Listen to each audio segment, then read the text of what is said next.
Hi, everyone. My name is John Sweeney. I'm really excited to be able to share with you today a little bit about a paper that I wrote that was published in the journal Futures. And to give a little bit of context, this was actually the first sole authored paper in a Futures journal that I was able to publish.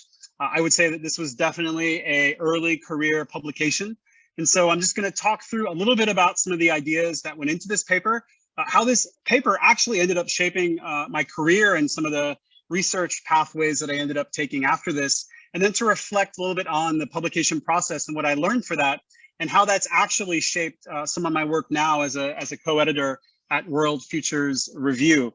So the paper really emerged out of this fascinating weak signal that was coming up just around 2012, and it had to do with this incident where essentially this person had dumped a bunch of iron sulfate into the ocean to create a plankton bloom.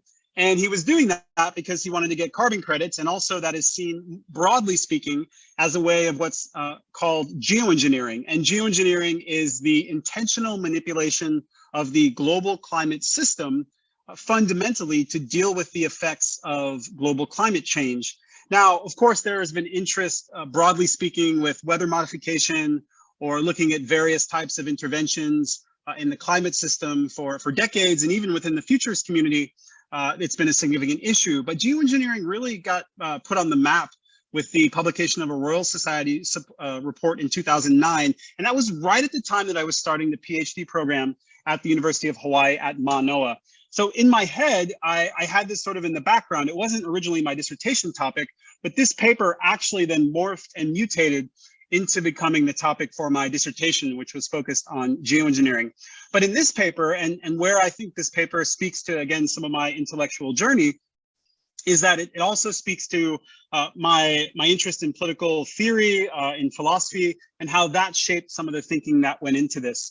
Another important aspect of this particular paper, and where I think it also speaks to where my thinking was at the time, was I was also looking at fusing two particular methods and approaches. The first is what's known as the Manoa School approach to scenario modeling or alternative futures creation, the sort of classical for futures approach. But I was also using the 2x2 scenario method. And I will say that actually, I think my understanding and my awareness and actually my utilization of the 2x2 approach, I think to be fair, it was quite immature at the time. It's not a method that gets a lot of attention necessarily at the University of Hawaii Futures program. But I think what I was looking to do was to kind of play in the space methodologically, but also there was a lot of content that came out of the particular paper. I think one of the things that is, I think, really fascinating as I look back at this particular paper is how much of not only the interest and the understanding, but also the awareness of these particular technologies has shifted. So even over the course of just the last 7 years since the paper was published, I think that there's been a lot more attention, and I've seen actually more references to it actually from more folks on the geoengineering side than specifically on the future side, which I think looking back at this paper, one of the things that's interesting is, as futurists, are we engaging in dealing with geoengineering as a weak signal or as a phenomenon that's actually maybe possibly becoming more. Within the context of the paper, I also introduced some different theoretical framings that were really key to my thinking at the time. I was also just starting to work with the Center for Post-Normal Policy and Future Studies. So the whole idea of post-normal times was quite present in my mind. And I was looking at different ways that global warming was being framed.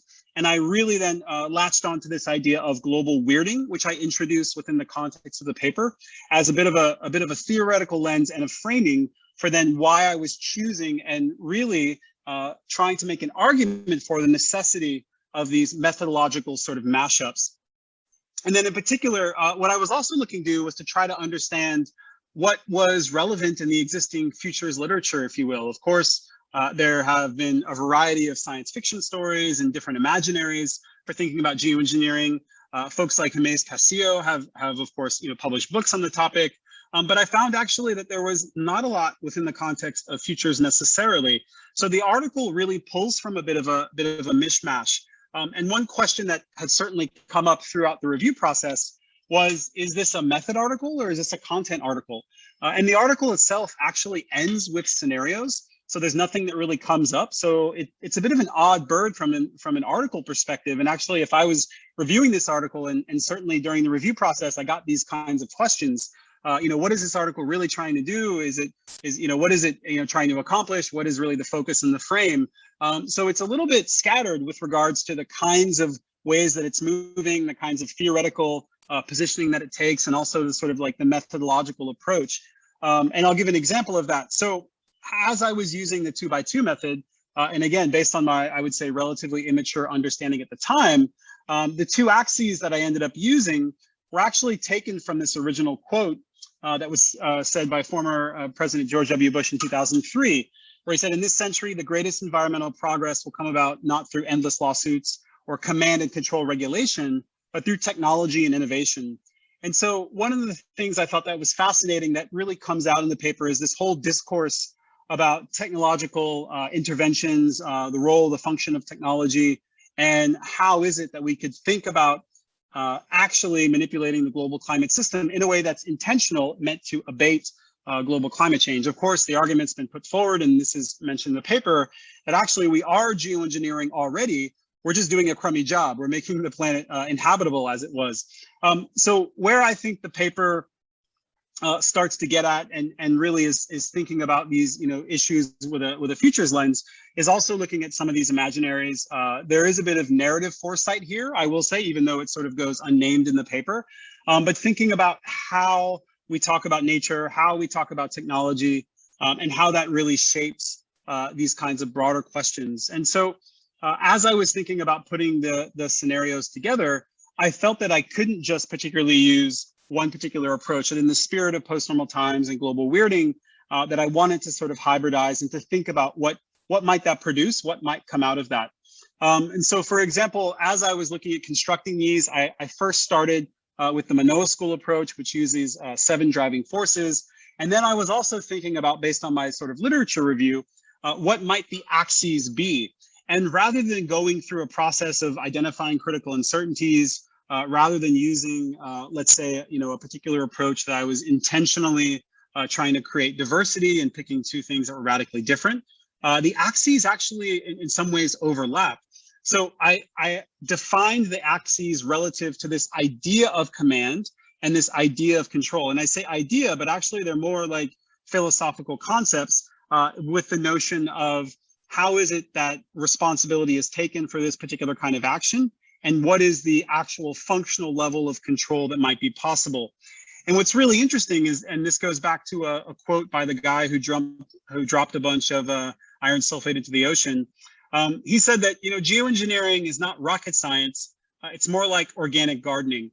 And some people take that view. And so I was really trying to hold that tension in the paper of trying to understand, well, if those were the kind of polar opposites of the spectrum, and we use these lenses around what actually is possible or feasible, like having a degree of control, or actually possibly not having that degree of control, and then the question around sort of responsibility or responsiveness to the particular global climate system.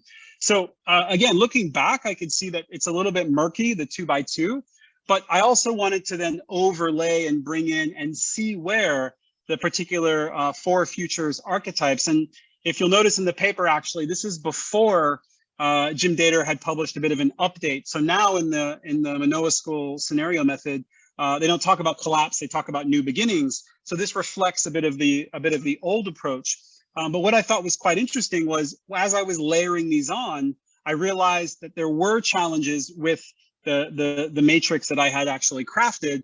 But I will say that actually, based on this kind of back and forth, that it was interesting to kind of bring up these broader issues that maybe weren't necessarily reflected in the archetypes. So I will say that quite interestingly, perhaps my immature application of the 2x2 approach allowed me to extend or allowed me to raise questions that maybe wouldn't have come out necessarily with the archetypes, just as I think then vice versa, like actually going to and overlaying the archetypes within the context of the 2x2 actually created a unique framing to be able to bring up specific questions around governance, technology, and then the environment itself. And again, I think looking back, the paper itself was a bit murky. There was some ideas that probably could have been clarified. It probably could have been split into two papers. I think in hindsight, I would have also found a way to bring it back to more of the overall scientific discourse around the Anthropocene, which at the time was still very much quite nascent. And I think in general, what the paper was really aiming to do was to speak more broadly to some of these questions, but I don't think it necessarily found possibly the right home, if you will, within the context of Futures as a journal. With that being said, I think that actually the review process teased out some of these broader questions that actually brought the conclusion back to a really interesting framing. And so the conclusion actually opens with this fantastic quote by the political philosopher Karl Deutsch, who says that actually we think about power quite in quite poor ways. That power is actually the ability to not change, to not have to learn. And I thought that was really fascinating, and I thought that really tied back into this bigger question that I was really interested in within the context of geoengineering and how to bring a futures lens to talk about this idea. Of course, we focus on change and the possibility of change and a changing environment and changing organizations, but also this broader question about geoengineering as a technology so things don't have to change, which is, of course, one of the broader concerns that has come up. This technology potentially extends the utilization of various fossil fuels or carbon-intensive industries. And so I think what the paper, again, was really aiming to do was to kind of stoke that conversation. To my knowledge, it's one of the first papers, not only in Futures, but in a Futures journal, to specifically use geoengineering as a term. Of course, that has changed over the course of the last 7 years. And now, of course, like geoengineering has become more, popular use, and of course, like utilized more within the context of broad research. But I think it was really interesting to have this opportunity to look back at it, because I think from a research perspective, and given that this actually then morphed into my dissertation project, lots of really interesting learnings going through the overall editorial process. I received a lot of support from the editor-in-chief of Futures. Ted Fuller was fantastic, kind of shepherding me through the process. And I had really engaged reviewers. And so I went through a number of different versions of the paper. I will say that probably I stuck to my guns, maybe in hindsight more than I should have, because it easily could have been 2 or possibly even 3 papers. But overall, it's a unique snapshot of my thinking at the time. I think it's a unique snapshot of the way that the field, broadly speaking, Futures was and was not talking about geoengineering. And I think it's also an interesting lens on the kind of potential value of methodological mashups, but also the necessity of having, I think, greater clarity to produce a better output. So yeah, really thankful for the opportunity to share a little bit about this paper. Certainly we'll share links to it, and would love if there are any questions or feedback. So thanks.